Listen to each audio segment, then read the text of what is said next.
Latvia is a small country, it's a member of the European Union, and it has quite a large Russian-speaking minority. Now, that is, of course, a legacy of the country's past when it was a part of the Soviet Union. Now, those people living in Latvia have become a target of the Kremlin's propaganda because, of course, the Kremlin wants to undermine support for Ukraine in Europe. And to discuss all of that and also the larger picture, we're now joined by Latvia's Justice Minister, Inese Libina-Egnere. Thank you very much for talking to DW. So, how successful is the Kremlin in your country? We, as an occupied country by the Soviet Union, of course, have our symbolic roots that the Kremlin has always targeted our society through the language, and especially through the language of those who speak Russian at home. And this is so important for us to unite our community through the Latvian language, through the state language, that actually the information channel is united society and democratic values. And that was always a fight. Also giving to understand it for our friends in Europe that freedom of speech has actually also some rules. That this information, misinformation, falsification of facts and history couldn't be covered by the freedom of speech. And of course we have done under our legislation that we could ban the channels, that we could ban the Kremlin disinformation channels through the TV, but of course internet is still open. And after the attack in Ukraine started, everyone understood that we have to ban the channels. But before there was always a fight. That's freedom of speech. Let's speak. Let's have the opportunity that there are opinions from both parts, but they're like harassment, violation of human rights, violation of human dignity, falsification of history. That can't be like variety of views. That's actually using the freedom of speech against the freedom of speech, against the democracy. And I think we have to go this path, and we have to be really united also in Europe for this path. But what are the examples? What is the Kremlin doing? I mean, what are the areas that you've identified? Because this didn't just start with February last year when Russia launched its full-scale invasion. You've been warning about this issue for quite some time. It was falsification of history, falsification of facts, falsification of what's actually happening, showing other NATO member states as Nazi and fascist states, showing freedom of association in some other countries in a way that would be some kind of Nazis regime, and also showing that the minorities, the Russian-speaking minorities, don't have the rights, which has always been the fact that all the people in Latvia, all the people in other Baltic states, all the people in other democratic states have the same basic rights, of course, and we are standing for those rights. But the misunderstoodness of this falsification of facts has always shown there's a problem. Let's look at it. Let's take it under control. Let's yes. And I think we have gone through a really hard period of time that everyone understood that it's important to tackle, and now it's just like we have also to work on a legal basis how to tackle it if it comes again. Of course, it's through the different social channels, how it's misused by especially TikTok or other channels. We see that the social media are really important, also winning the elections through the misinformation channels, and also through the pandemic, through the misinformation about the vaccines. We also saw that there is a real streaming and real importance into it. Bring this information to the people and influence their minds, and influence their political views, and influence their actually attitude towards the country they live in. At the same time, you always have to strike that balance, right? Because sure. People have their Russian roots, they hold on to dear memories, there are family connections, etc.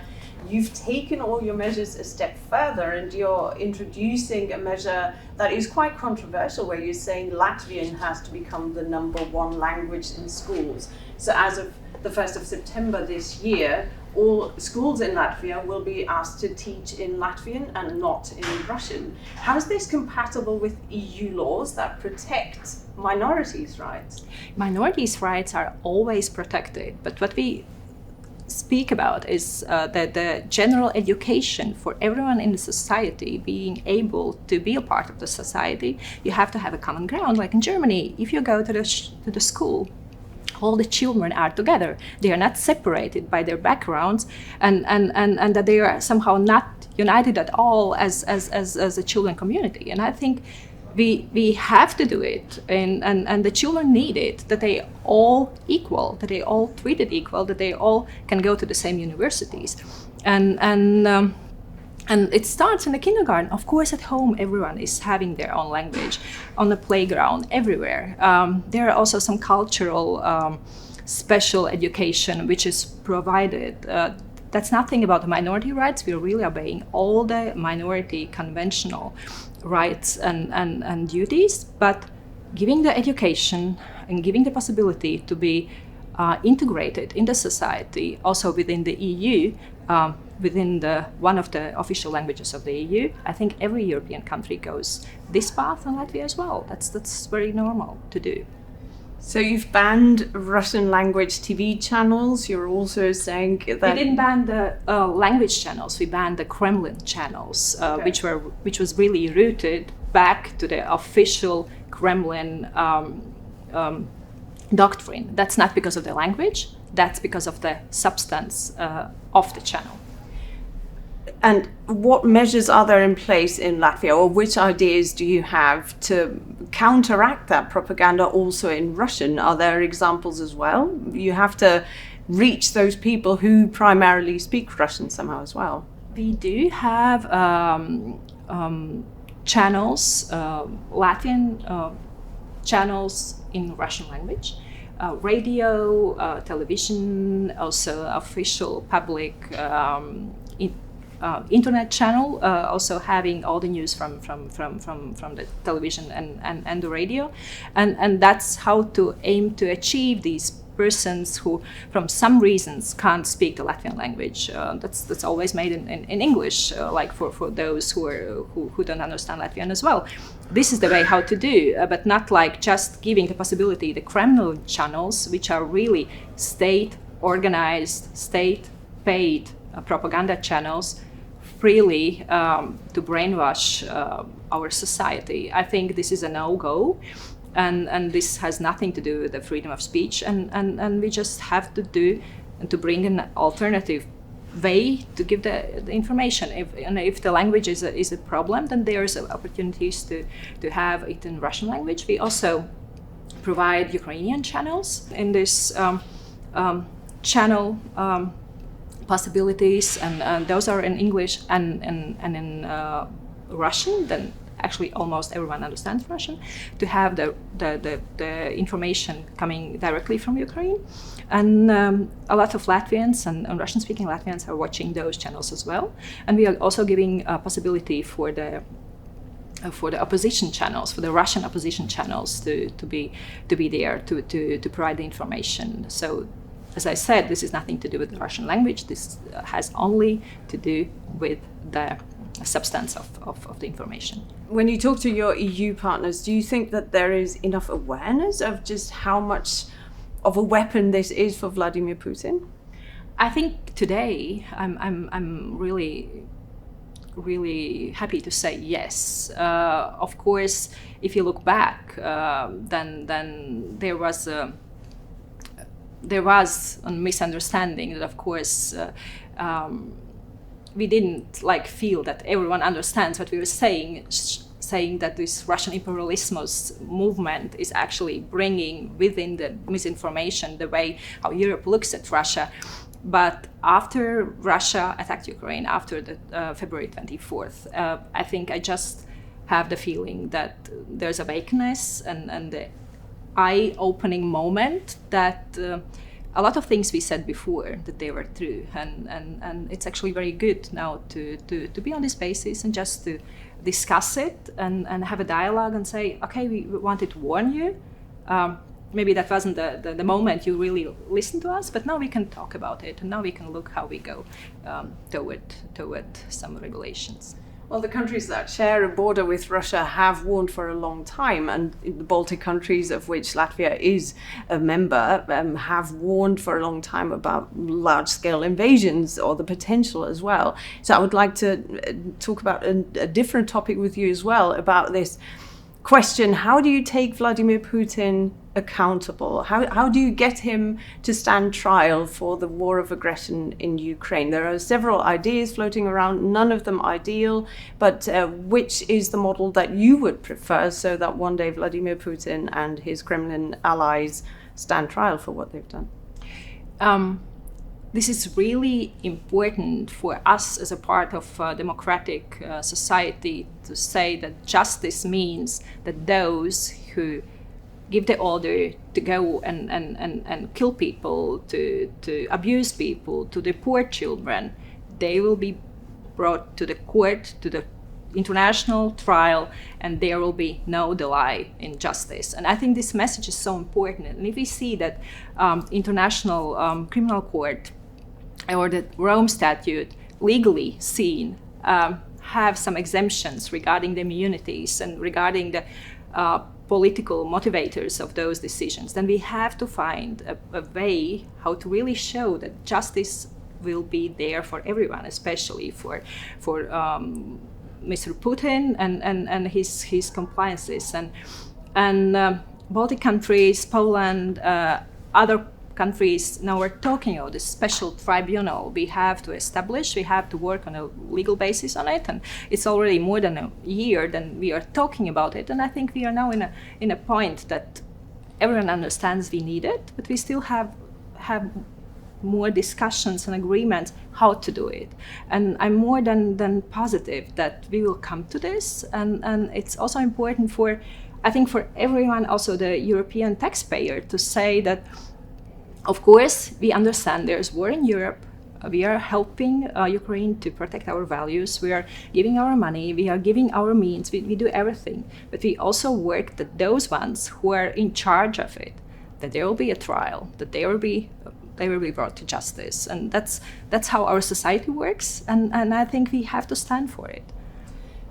But I mean, if we want to take a look into the various models that are on the table, you are a legal professional, and maybe there is a demand by international viewers as well. So maybe we can talk about the differences, because you mentioned that there is a problem with the Rome Statute. That is, of course, the basis for the ICC. Yes. Ukraine and Russia have not signed this, so it is highly unlikely that, unless you change those rules, how the ICC works, that Vladimir Putin can sit in The Hague.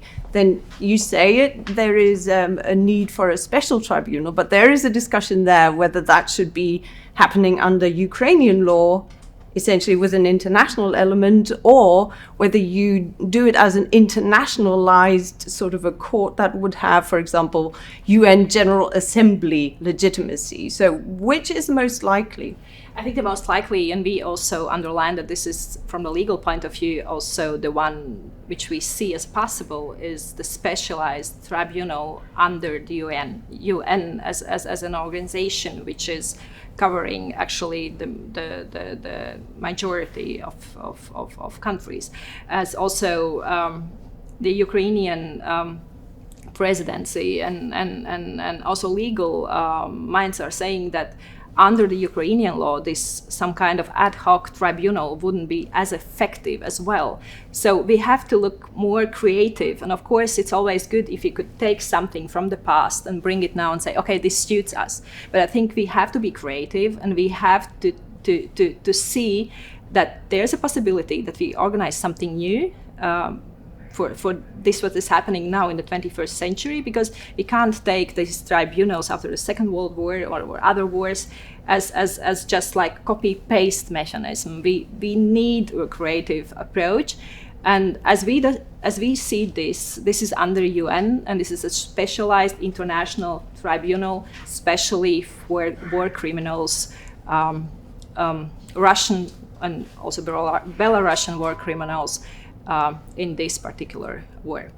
Now you've just taken over the presidency of the Council of Europe, Latvia has, so you have a momentum where you can influence things and push things forward. But how realistic is it that it is going to happen anytime soon, that Vladimir Putin stands trial? Of course, every presidency for 6 months is a window of opportunity to bring things forward. And if you look back, as Council of Europe was established with this saying, no more war, being now back actually in a war in the 21st century, we somehow also have to look what this particular institution, what this organization can do. 46 member states all over the Europe can do something. And I see especially this issue of deportation of Ukrainian children. This is something we have to be more coordinated and find the ways how to bring the children back and how to stop that the children are deported every day. This is something, I think there's a network, there are means in the organization how to do it. And this is something we or also me as a Minister of Justice would like to achieve. And I'm also organizing a special meeting of the Ministers of Justice in Riga in September on this particular topic as well. But these 6 months will go over very soon, and there will be a continuous work. And I'm very thankful that we had this Reykjavik summit, and there are so many good things within this Reykjavik summit. We still have to elaborate and look what we can bring priority-wise within our presidency. But it's also important to us, showing our example, showing what we have learned from our history and how we could all together bring it forward to bring the Council of Europe back to the stage, how to say, and show that this is an influential human rights organization. This is an influential rule of law organization. It needs to be a really, really influential organization. So I hope also here in Berlin we will have a discussion today. We will find some good things to think about. Minister, thank you very much for this interview. Thank you.